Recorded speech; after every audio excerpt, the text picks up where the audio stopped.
Some universities are working to cut their carbon emissions as a way to fight climate change, but we've learned many of those same schools still have financial ties to the oil and gas industry. We're going to tell you about our own universities in a moment, but first, we're taking you to the country's wealthiest university, thanks to oil. Here's David Schechter on the dot.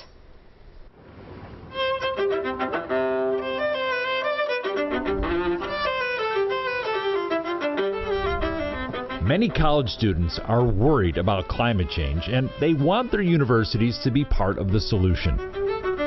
Many of these pristine universities talk a lot about sustainability, but at the same time, they are profiting from what's going on out here, drilling for oil and gas, a primary driver of climate change. At the University of Texas at Austin, and all colleges, operating a huge campus creates carbon emissions. UT has been shrinking those emissions, and when it comes to sustainability, it calls itself a national leader. Ella Hammersley is a senior, she's a music student, and a climate activist. I still want to give credit to the university for taking action on reducing emissions on campus, but that's only a small part of the picture. Hundreds of miles from the Austin campus in the oil fields of West Texas, the UT system owns more than 3,000 square miles of property, larger than some small states. Energy companies lease the university lands, extract oil and gas, and pay royalties to the university system. UT is really focused on cutting its carbon emissions on the Austin campus, where they generated an estimated 1.6 million metric tons of carbon over 5 years. We worked with an energy expert who calculated for the first time the carbon footprint from burning the oil drilled from its West Texas property. That number is 32.6 million metric tons over the same period, the equivalent of 20 more UT campuses. Do you think UT can talk about its leadership on sustainability while at the same time having all these emissions related to the oil that is being pumped in West Texas? Well, it does. UT has a sustainability symposium every year. We have a sustainability master plan. All of these things are going on while at the same time billions of dollars are being invested into oil and gas. So that's currently what the university is doing. Oil revenue is the biggest reason UT is the richest public university system in America, with an endowment of $42.7 billion. Number 2 is the Texas A&M system with $18.2 billion. It also gets a cut of the oil royalties from university properties in West Texas. Primarily, the money is used for campus construction projects across the state. Less than 1% goes toward financial aid. Does the University of Texas have a conflict of interest here? They do, because they are profiting off of fossil fuels. Dr. Michael Mann is a climatologist at the University of Pennsylvania. He says if the world hopes to limit the worst effects of climate change, that means stop drilling for new oil. What more influential message would it send if the flagship university of one of our most fossil fuel-driven states, Texas, were to take true leadership when it comes to the clean energy transition? The Texas University system, which declined our interview request, provided a statement that says its property is a strategic national resource that would be tapped regardless of ownership, and that royalties have positively impacted millions of people who have benefited from historic investments in financial aid, faculty support, teaching, research, medical buildings, and more. While new wells are being drilled all the time, the university does also lease land for wind and solar farms. Those projects account for less than 1% of its revenue. That little sliver has to become the full thing. It has to become 100%, and they need to move dramatically away from using that land to worsen the climate crisis, to using that land to make a profit in helping lead us down this path of clean energy. A university doesn't have to own its own oil fields to benefit from the fossil fuel industry. So I think that's actually a more sustainable way to build a stronger base. At Stanford, June Choi is a PhD student who came to study climate change. The school is called the Doerr School of Sustainability. It says its objective is to address the most critical challenges of the 21st century, which is the climate crisis.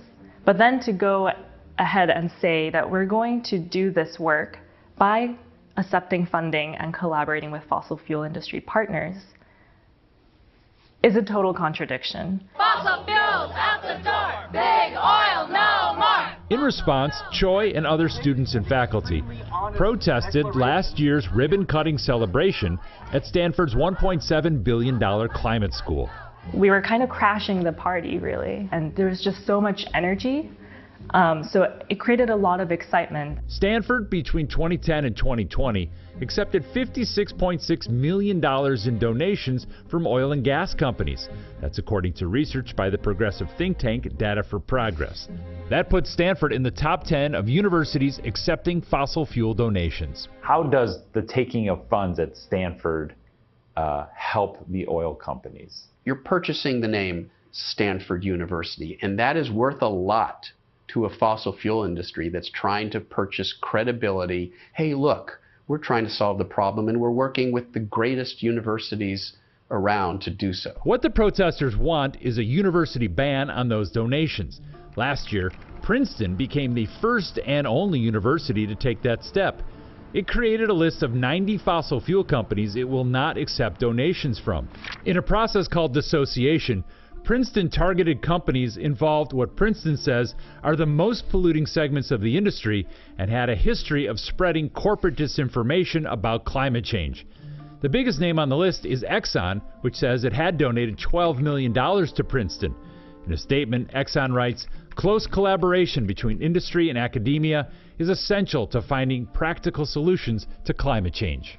What's great about what Princeton did is that it also has a process for reassociation with companies that can later show that they've met certain criteria. And that's great because then the university is really in a position to say, look, like we are really constructively engaging with these companies and contributing to shifting the needle on their actions. Student organizing at Stanford is beginning to pay off.